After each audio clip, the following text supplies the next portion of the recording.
must end as soon as possible. Malta is deeply concerned with the steps taken by the Israeli Knesset yesterday to abrogate UNRWA's ability to function in the OPT. These actions are contrary to international law, further entrench the occupation, have immediate devastating implications for millions of Palestinians, and broad regional consequences. UNRWA is a stabilizing force in the region and an irreplaceable actor for Palestinian refugees. We call on Israel to rescind this legislation and ensure UNRWA's unhindered access to those in need. Equally crucial is international support for the Palestinian Authority as it pursues revitalization. President, Malta is also gravely concerned over the escalating military situation in Lebanon. We condemn the alarming toll on civilians and widespread displacement taking place. We call for an urgent cessation of hostilities across the Blue Line and demand a ceasefire rooted in Resolution 1701. Hezbollah's rocket attacks must end, and Lebanon's sovereignty and territorial integrity must be upheld. Bolstering Lebanon's state institutions, particularly the Lebanese armed forces, is also critical. As a troop-contributing country, Malta is deeply concerned by recent assaults on UNIFIL peacekeepers. Such acts are blatant violations of international law and undermine the mission's critical role. The Security Council must stand united in its unwavering support for peacekeepers. Furthermore, we also need to maintain focus on the recent attacks and retaliatory strikes between Israel and Iran, which risks further widening the conflict. We urge all parties to de-escalate in order to break the cycle of escalation and avoid an all-out regional war. President, our immediate priority at this pivotal moment must be de-escalation and accountability. Diplomacy and concerted efforts towards ceasefires in Gaza and Lebanon are essential to prevent further bloodshed. Beyond the immediate crisis, our long-term objective must be the credible and irreversible realization of the two-state solution in accordance with Security Council resolutions and internationally agreed parameters. This is the only path that will ensure lasting peace and security for Palestinians and Israelis and the entire region. This Council has not only the tools, but also the responsibility to act decisively, and Malta stands ready to act. Let us not delay any further. The future of the region depends on the actions we take today. Thank you. I thank the representative of Malta for her statement.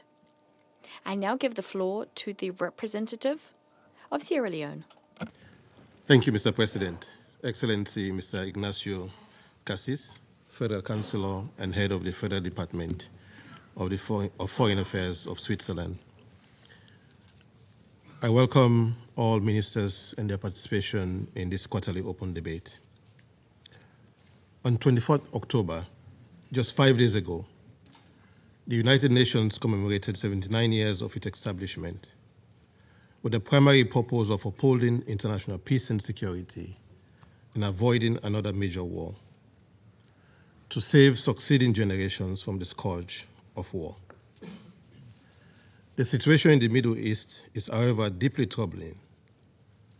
The ongoing illegal occupation of the State of Palestine by the State of Israel, compounded by the escalation following the 7th October attacks, has exacerbated the conflict.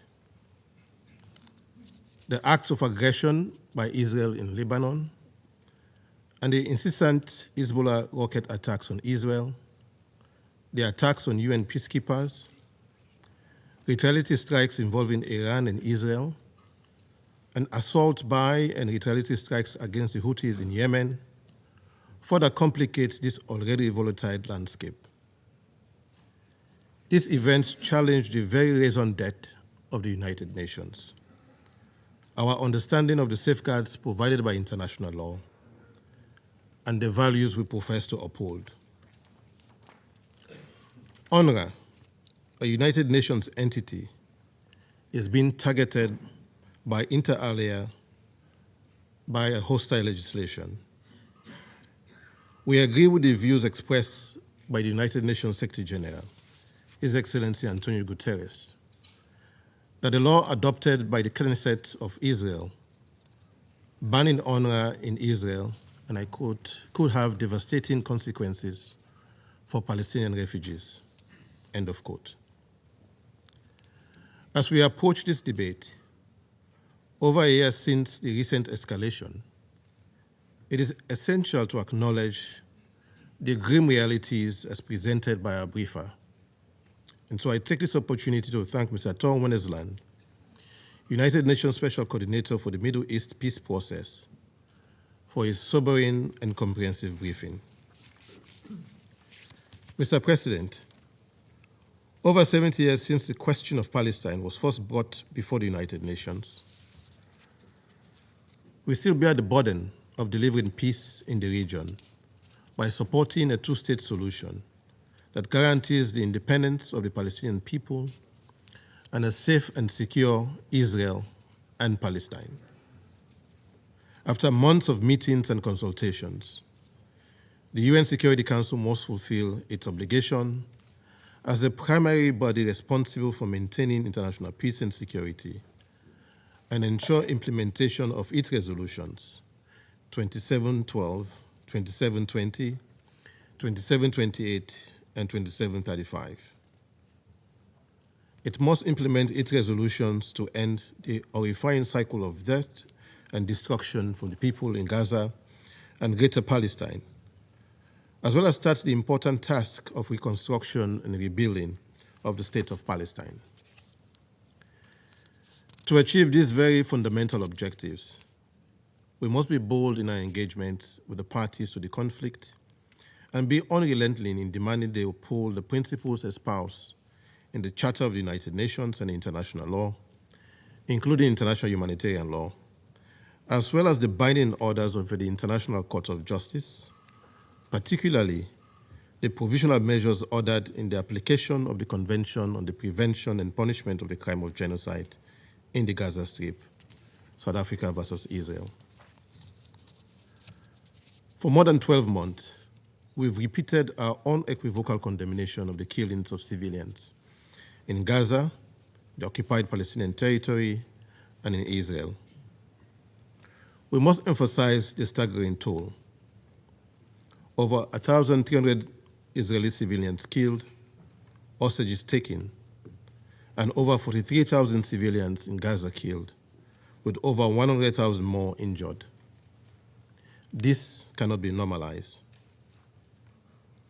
We have witnessed regrettably collective punishment, intentional targeting of civilians, denial of humanitarian aid, and the tragic killing of humanitarian workers and journalists. The use of civilians as human shield is a further violation that cannot go unaddressed. Such actions violate the core tenets of international humanitarian law. We have denounced the multiple displacement of civilians and the destruction of civilian infrastructure, including attacks on hospitals and medical facilities, the latest being the attack at Kamal Adwan Hospital in northern Gaza over the weekend. We also condemn the recent Beit Lahiwal killings, with a report rising death toll of over 93 Palestinians killed from the previous reported of 60. Every day, statistics provided by OCHA, UNRWA, and other humanitarian organizations point to serious violations of international humanitarian law and resolutions adopted by the Security Council and the General Assembly. While we note the complexity and deep-rooted nature of this conflict, we are of the view that achieving lasting peace and stability in the region will require adherence by the parties to the conflict to international law, including international humanitarian law, and other political and moral imperatives. With our ever-worsening humanitarian crisis, intensified military operations, and tens of thousands of civilian fatalities, Sierra Leone again calls for an immediate ceasefire in the Gaza Strip and the entire region, and the release of the remaining hostages held by Hamas. A ceasefire is the most practical way to move the process of engagement forward, especially the resuscitated engagement by Egypt, Qatar, and the United States, supported by Resolution 2735, and establish the conditions conducive for the foundation of lasting peace.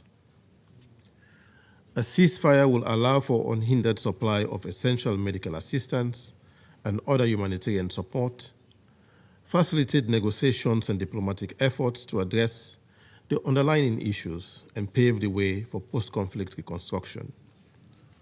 Without a ceasefire, this cruel cycle of indiscriminate attacks on civilians, repeated evacuation orders, displacement, and humanitarian restrictions will continue.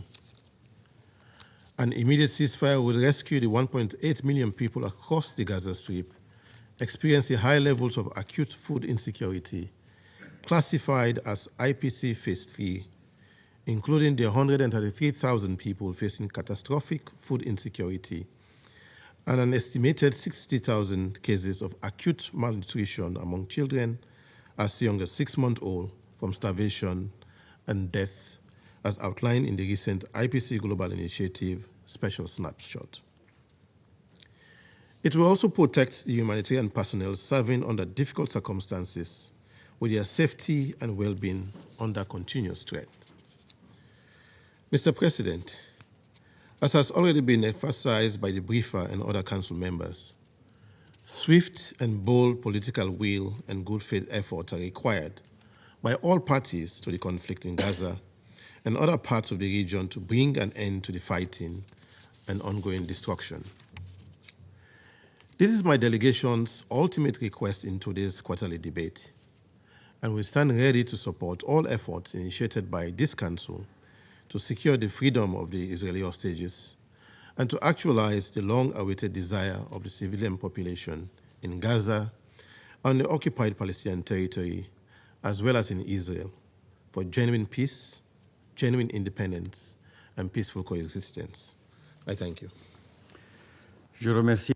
I thank the representative of Sierra Leone for his statement. I'd now like to give the floor to the representative of China. President, I thank you for presiding over this meeting. I would also like to thank Special Coordinator Winnisland for the briefing. Today, the Council is again considering the situation in the Middle East. What is unfolding before our eyes is that Gaza and the Middle East as a whole is experiencing worsening situation, elusive peace prospects, and a looming all-out war. The Council should act immediately on the pressing issues with a view to promoting ceasefire, saving lives, and restoring peace. I wish to stress the following points. First, an immediate and permanent ceasefire is the prerequisite for saving lives and preventing further deterioration of the situation. There is no justification for any delay in ceasefire. The United States has announced that it will reinvigorate ceasefire negotiations. We hope that the negotiations will not fall into the weird cycle of walking on the spot, as we saw in the past several months, nor will they become a pretext for prolonging and expanding the fighting. The relevant diplomatic efforts should not be used as an excuse to obstruct the Council's action. We support the Council in using all the options in its toolbox and take further actions towards a ceasefire. Second, Gaza has been bombarded into a living hell, and northern Gaza is turning into the hell of the hell. Supplies have been cut off. Relief operations denied. Civilians in Jabalia camp evacuated at gunpoint. And patients and doctors at Kamal Adwan Hospital subjected to inhumane treatment. The bottom line of the international humanitarian law has been trampled upon time and again. This is a blot on the conscience of humanity and should not be tolerated at all. Israel must comply with its obligations under the international humanitarian law. No double standards should be allowed in this regard. Third, UNRWA has been providing relief in accordance with the General Assembly mandate. It is the backbone of humanitarian assistance in Gaza. The Israeli Knesset, in total disregard of the strong opposition of the international community, passed 2 bills in an attempt to restrict and close UNRWA. China expresses strong condemnation.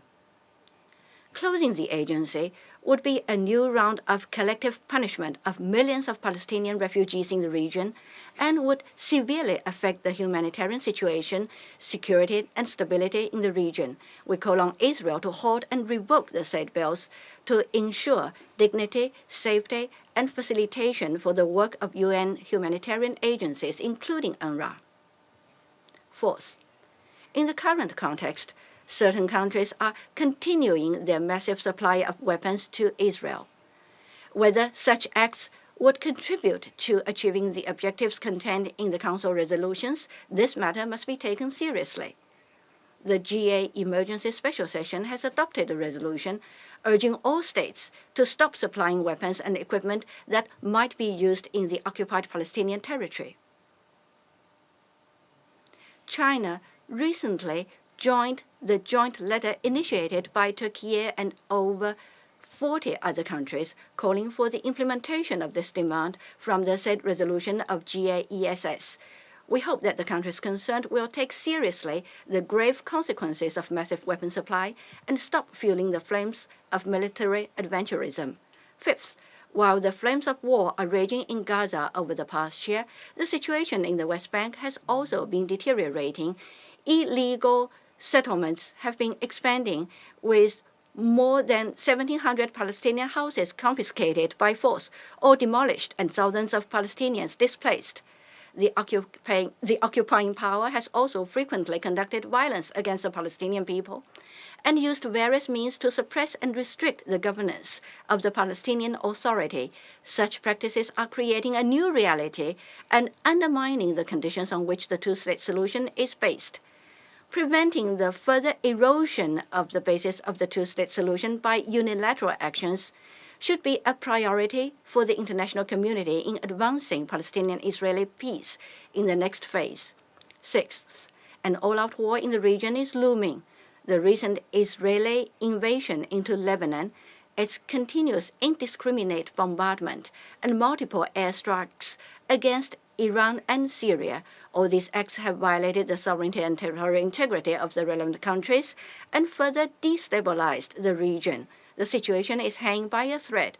Any irresponsible adventure would be extremely dangerous and would highly likely lead to catastrophic consequences. We urge Israel to reject its obsession with force to prevent the region from being plunged into a larger catastrophe. We also call on all parties to exercise maximum restraint, jointly comply with the UN Charter and the principles of international law, and return to the right track of seeking political and diplomatic solutions to disputes.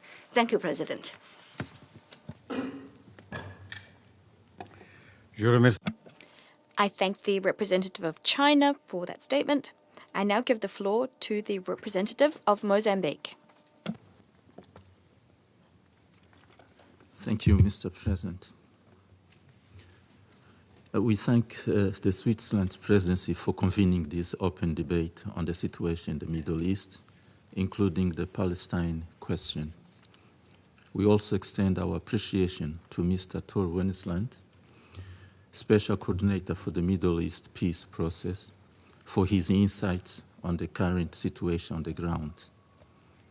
Mr. President, as just described by the Special Coordinator, the humanitarian situation in Gaza and in the occupied Palestinian territories has reached catastrophic proportion and continues deteriorating. The relentless escalation of violence, particularly targeting innocent populations and civilian infrastructure, stands in stark violation of international humanitarian law and demands our immediate attention.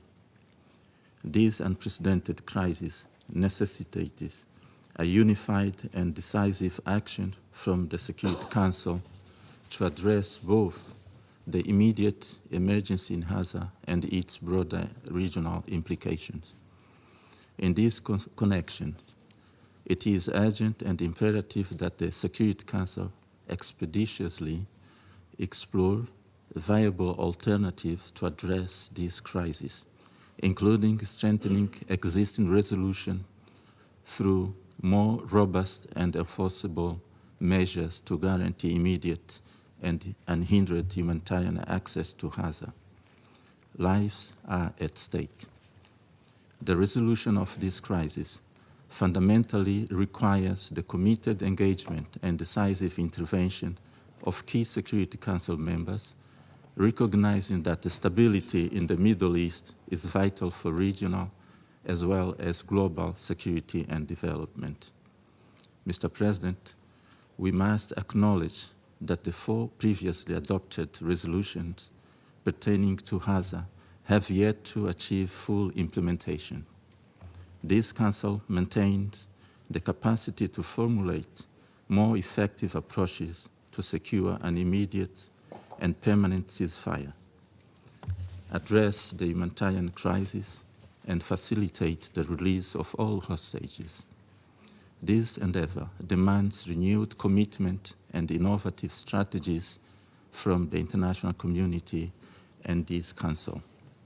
Furthermore, we note with grave concern the recent legislative action by the Israel Knesset banning the United Nations Relief and Works Agency from operating within Israel and occupied territories.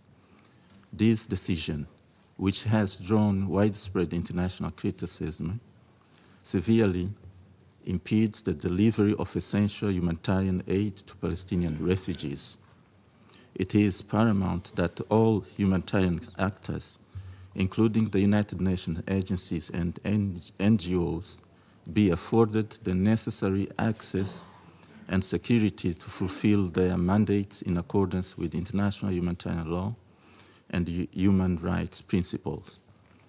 The Security Council must transcend mere expression of concern and implement decisive action. Violation of international law and total disregard for civilian rights require a robust and united response from this body. Action is essential to safeguard human life and uphold justice. The gravity of the situation demands immediate attention. Any indication of potential genocide must elicit a comprehensive response utilizing all available diplomatic and legal mechanisms at our disposal. The preservation of human life and dignity must remain our foremost priority. These concerted efforts are critical not only for providing relief to affected populations, but also for maintaining the credibility and moral authority of the international community in crisis response. Mr. President, the Palestine question persists as a fundamental issue affecting diplomatic relations and the strategic interests in the Middle East. Its resolution is key to lasting regional stability and peace. In this regard, we reaffirm our consistent and unwavering commitment to the vision of the two-state solution, envisioning Israel and Palestine coexisting peacefully within recognized borders in full accordance with international law and relevant United Nations resolution. I thank you, Mr. President. I thank the representative of Mozambique for his statement. I now give the floor to the representative of Ecuador. Gracias. Thank you, Mr. President. I'm grateful to Special Coordinator Wennesland for the report he's given us this morning. I also acknowledge the presence of ministers of state who are with us today in this room, including the Minister for Foreign Affairs of Brazil, a country which has presided over this council when the new spiral of violence in the region began. For the members of the council, this Council, which has spoken out frequently on this issue. These quarterly open debates are an excellent opportunity for listening to the views of other members of the United Nations, and for that reason I will attempt to be quite brief. More than a year has gone by since the terrorist attacks carried out by Hamas took place on the 7th of October 2023. Ecuador continues to condemn these attacks unequivocally. More than a year of unprecedented violence, which has caused death and suffering both for the Israeli people as well as the Palestinian people, in particular the residents in Gaza. Ecuador reiterates the need for an immediate ceasefire. We also reiterate the need for the immediate release of all hostages and the immediate implementation of the 4 resolutions already adopted by this Council. At the same time, my country recalls that all parties must comply with their obligations pursuant to international law, including international humanitarian law and international human rights law. Not to do so will lead to serious consequences. Ecuador deplores all attacks against civilians and critical infrastructure, as well as civilian goods. We also condemn all violence and hostilities against civilians. We must halt the spiral of violence spreading through the region, and we must protect and support the efforts of those who are working to mitigate the suffering and assist war victims pursuant to this Council's Resolution 2730. Mr. President, Ecuador reiterates its support for the work of the United Nations, of its Secretary General, and of all of its agencies. Member states of the United Nations must cooperate with these efforts. This is our organization. We must facilitate its work to the extent possible, and at the very least, we should not hamper its work. The role of UNRWA is particularly important for regional stability. Any decision or action impacting its work is of concern. My country has reiterated these views on a number of occasions. We have always done so with a desire to contribute in good faith to resolving this conflict and to acting constructively, attempting to build bridges and not to exacerbate differences between the parties. Mr. President, thousands of dead and suffering for entire generations. This is proof that the Palestinian question will not be resolved through weapons and violence.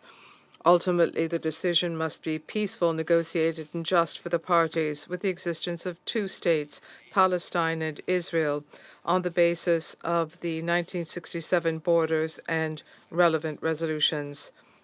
We must move forward on this path. Thank you very much. I thank the representative of Ecuador for his statement.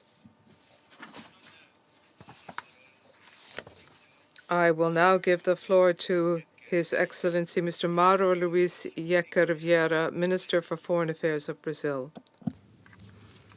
Mr. President, the post-war international order is crumbling under our watch. The foundations laid after 2 global conflicts are being eroded. The unfolding events in the Middle East are not just another chapter in an old conflict.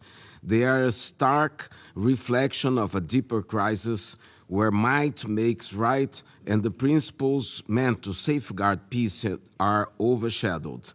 This is why President Lula has called for a vigorous response to the grave challenges of our time. As he underscored in the opening of the 79th session of the General Assembly, the world needs a comprehensive overhaul of the UN Charter.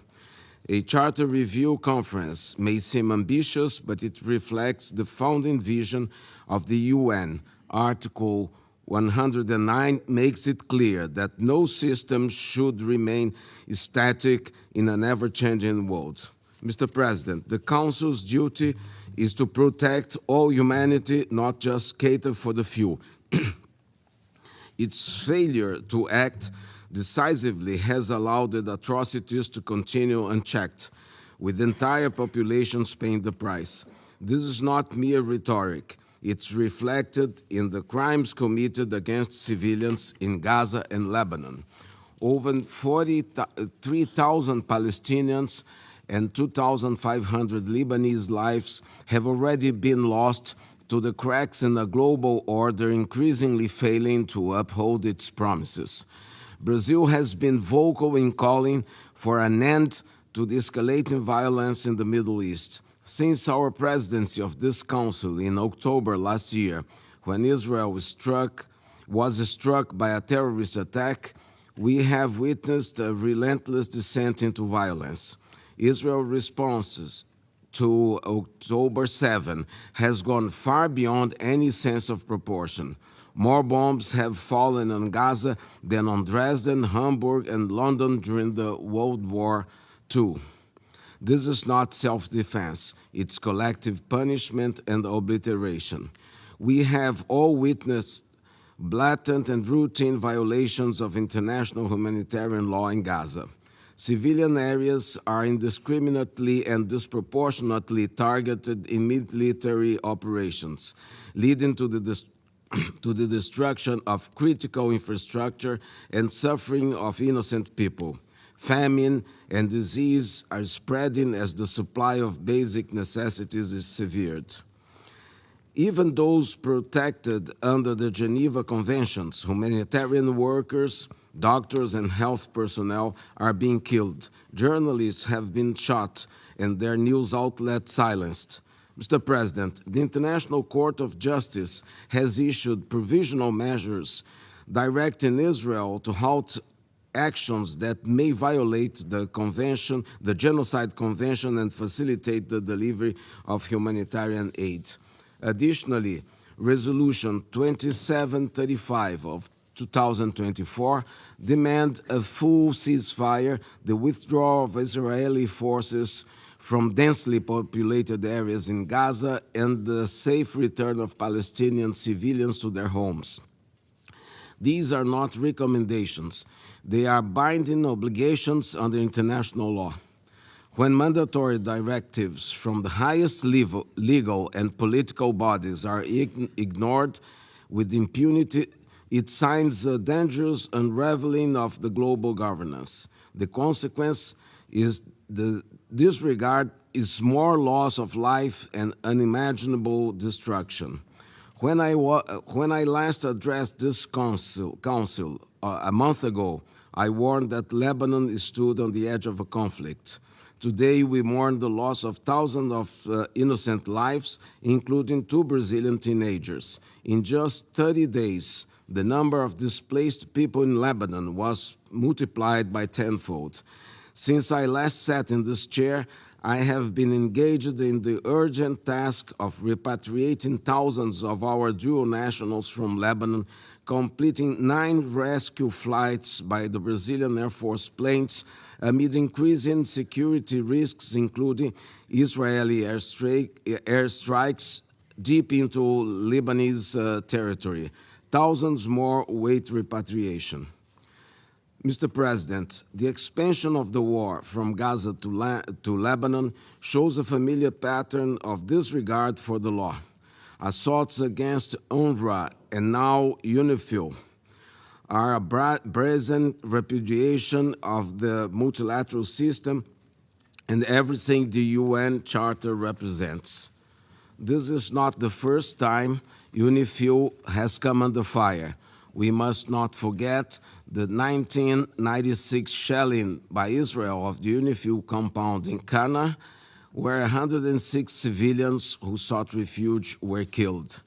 This tragedy serves as a critical lesson of what happens when the international community allows such violations to go unpunished. When we fail to hold perpetrators accountable, we pave the way for history to repeat itself. This is why Brazil condemns in the strongest terms the deliberate recent attack against the peacekeeping mission's personnel and infrastructure in Lebanon. Brazil also condemns the decision in the Knesset yesterday to pass laws against UNRWA. By attempting to dismantle vital services for Palestinians, these laws deepen the suffering of an already devastated people and run counter the request of International Court of Justice that Israel facilitates access to humanitarian assistance to Gazans. Efforts to undermine UNRWA are not just attacks on an institution, but on the very survival and dignity of the Palestinian people. Targeting UNRWA will neither remove the refugee status of the Palestinian people, nor the responsibility of the international community to protect those in need.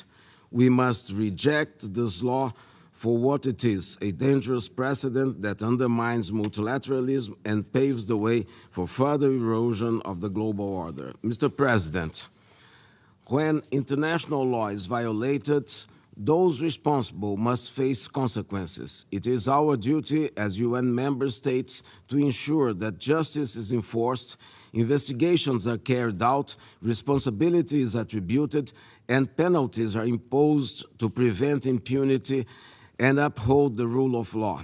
We must uphold justice, not just call for it. In the face of a plausible case of genocide and the indiscriminate targeting of civilians, the international community can no longer be complicit by providing weapons that enable such crimes.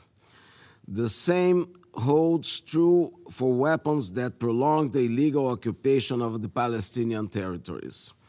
We cannot allow the veto to become a shield for impunity. Mr. President, every time this Council meets to discuss the Middle East, the situation grows more dire.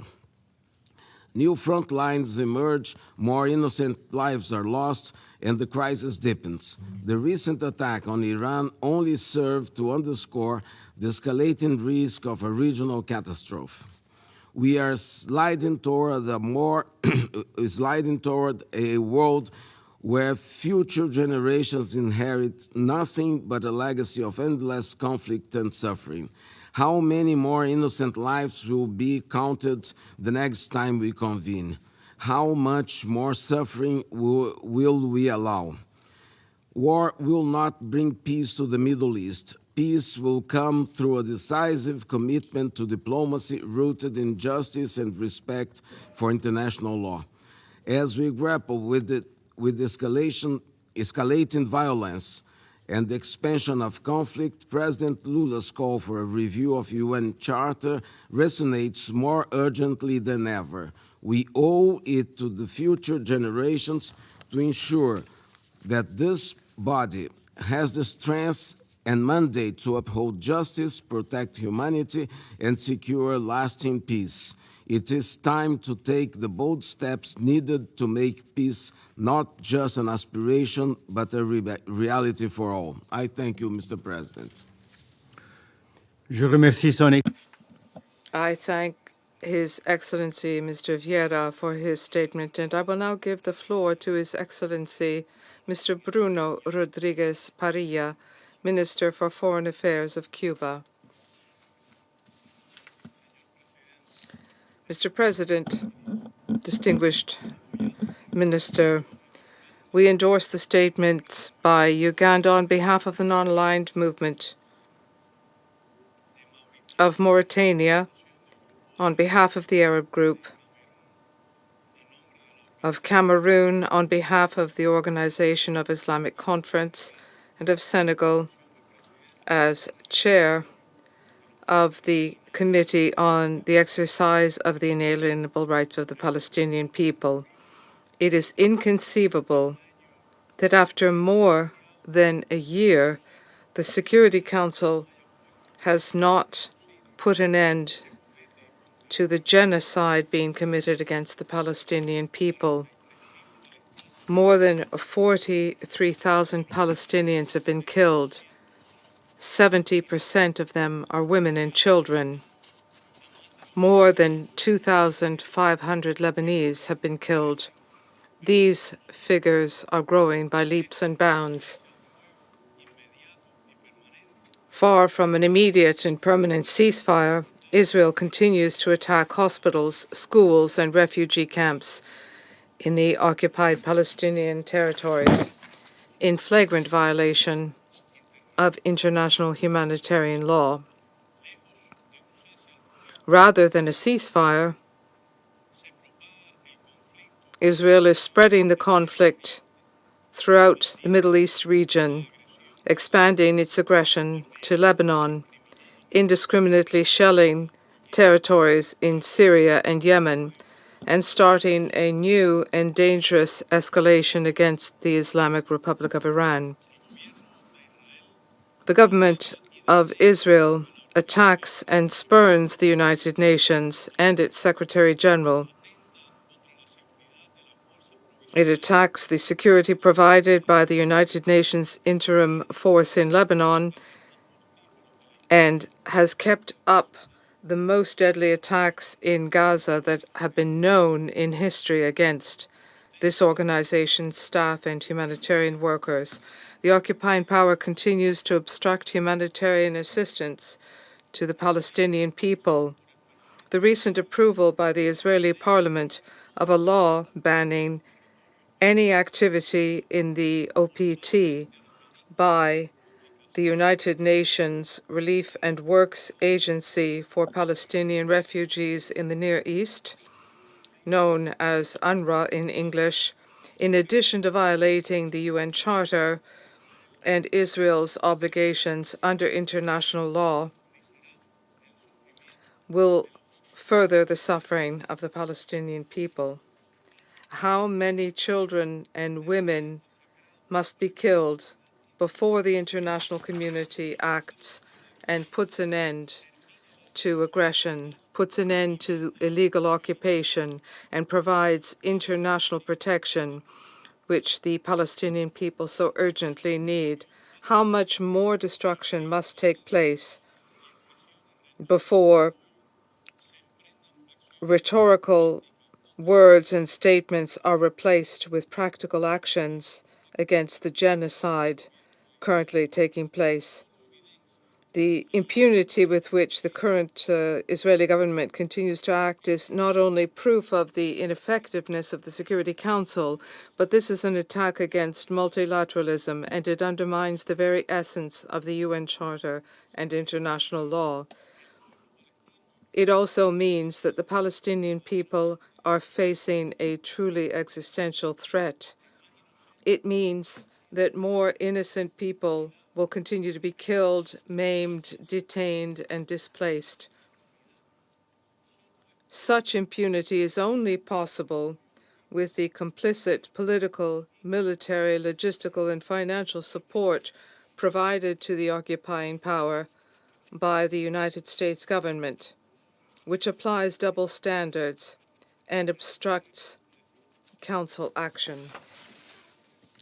Mr. President, it is not possible to achieve peace in the Middle East without a just solution to the Palestinian question.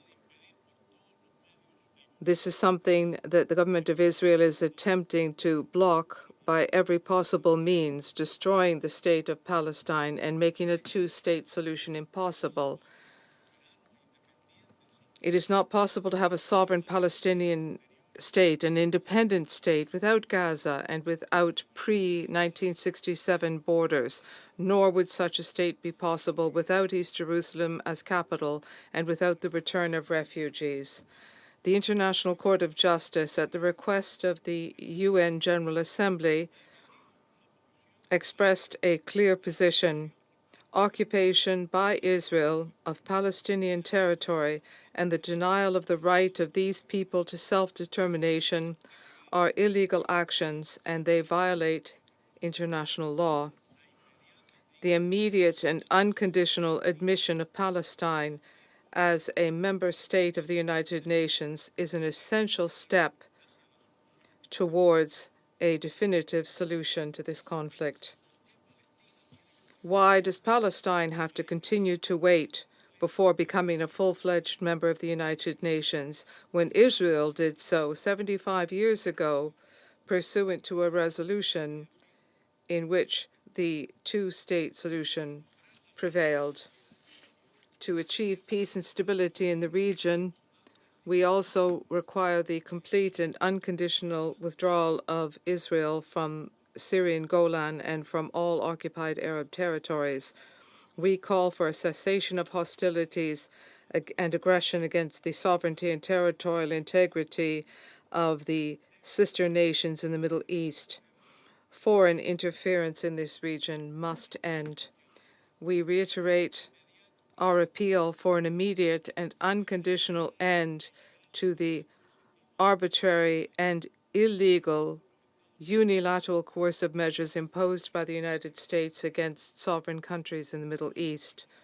Cuba will continue to contribute to all legitimate international efforts to provide a just, broad, and lasting solution to the conflict in the Middle East.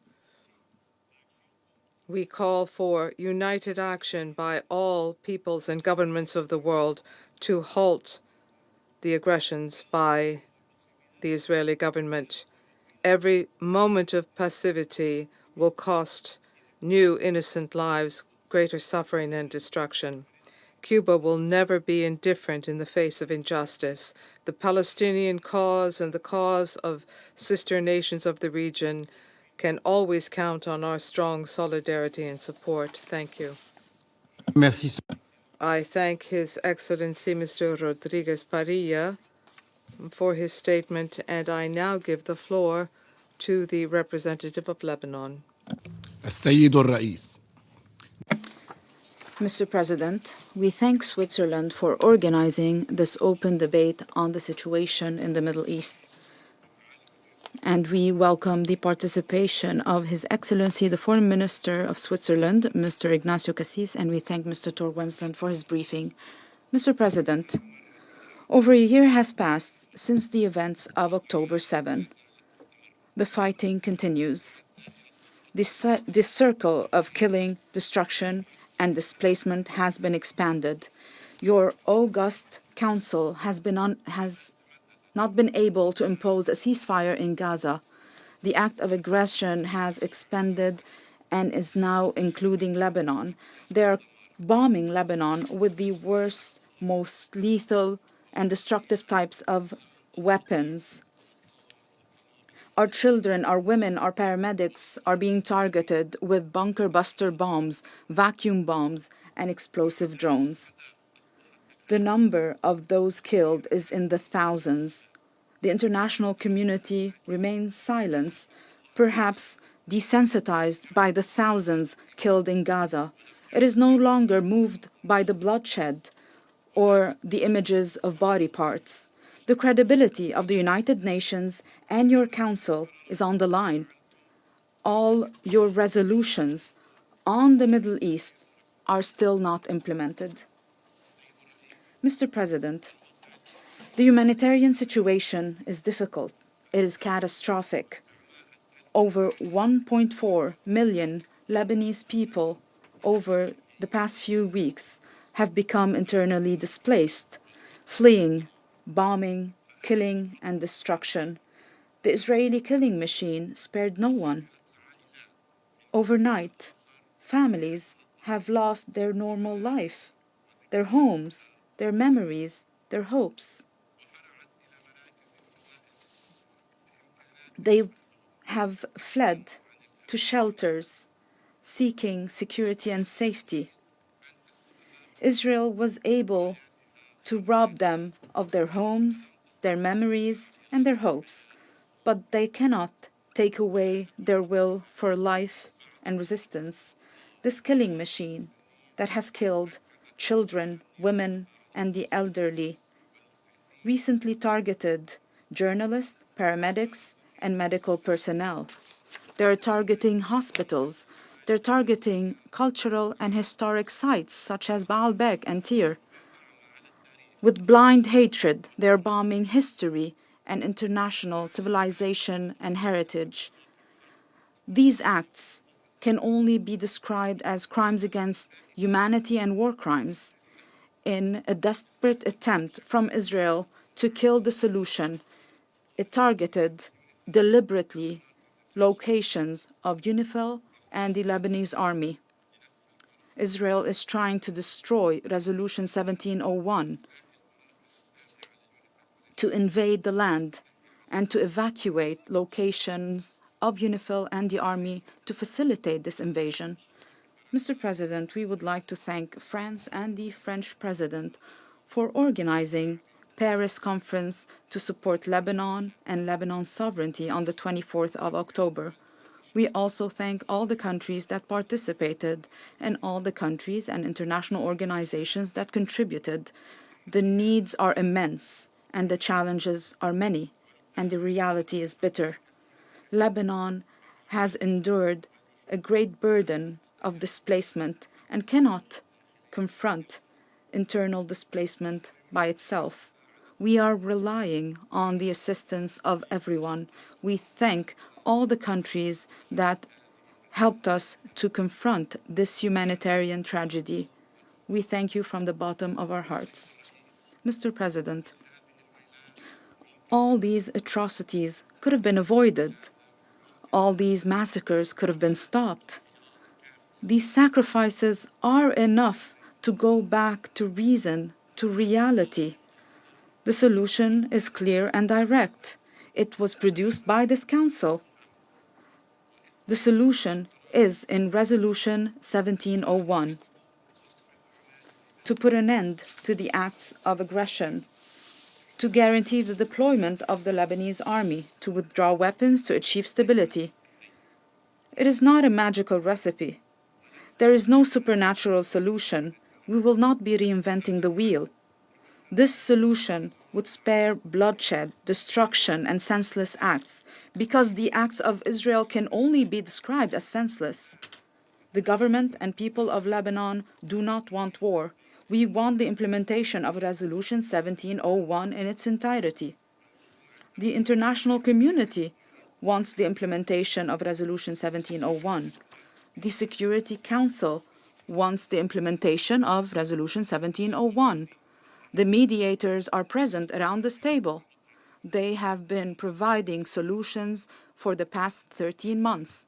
However, on the other side, we have one party that do not wish for a solution, that wants to sacrifice additional lives, wants to go on with the war for only one reason, for personal agendas and ambitions. If they wanted to give precedence to the interest of their people, they would have ended the war immediately, would have spared bloodshed, and would have implemented the solution. Mr. President, Lebanon emphasizes the need to implement Security Council Resolution 1701 in its entirety. The Lebanese Foreign Minister provided steps for the implementation process.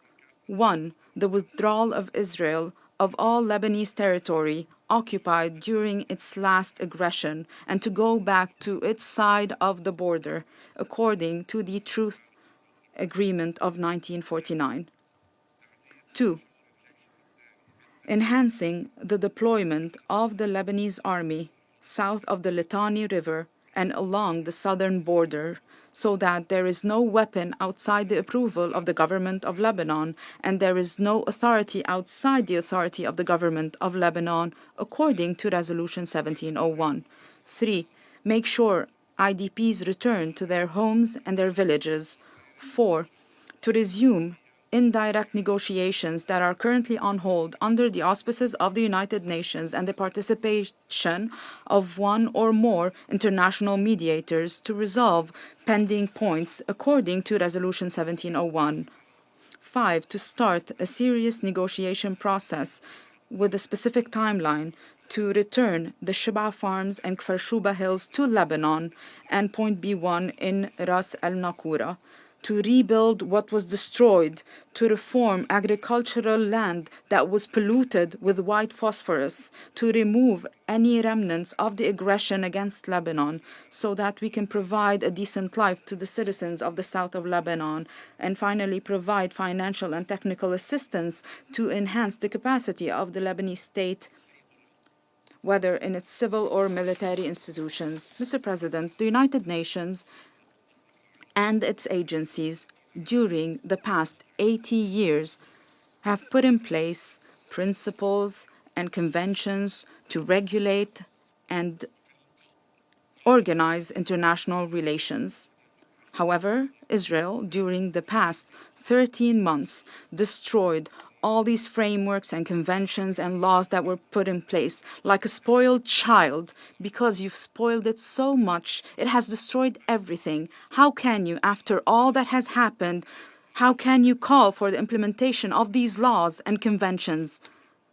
Double standards is very clear in this case. Mr. President, even laws have rules, have restrictions. International law, international humanitarian law, has detailed these restrictions, these rules. However, Israel, unfortunately, continues to ignore the principles of international humanitarian law and the law of war. Mr. President, we will give you a copy of the UN Charter so that you can share this copy with Israel. We do hope that you will remind Israel of the content of international humanitarian law, including the Geneva Conventions. Maybe then they will respect these conventions. In conclusion, it is our legitimate right to respond to what was said in the previous session, and therefore we say to everyone, our natural position is behind the plate of the Lebanese Republic. We will defend our country and the rights of our people, and we will defend the Lebanese flag and our trees. I thank you.